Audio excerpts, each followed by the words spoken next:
தென்பழனி மலை மேலே தண்டபாணி கோலத்திலே கண்குளிர கண்டு விட்டால் போதுமே என்றும் கருத்தில் உந்தன் அருள் வடிவம் தோன்றுமே.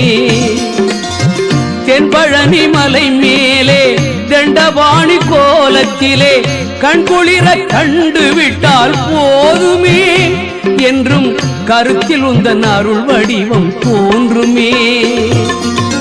உள்ளத்திலே நீ இருக்க உன்னை நம்பி நான் இருக்க வெள்ளிமலையான் மகனே வேலையா என் வாழ்வு வளம் காண கடைக்கண் பாரையா கடைக்கண் பாரையா.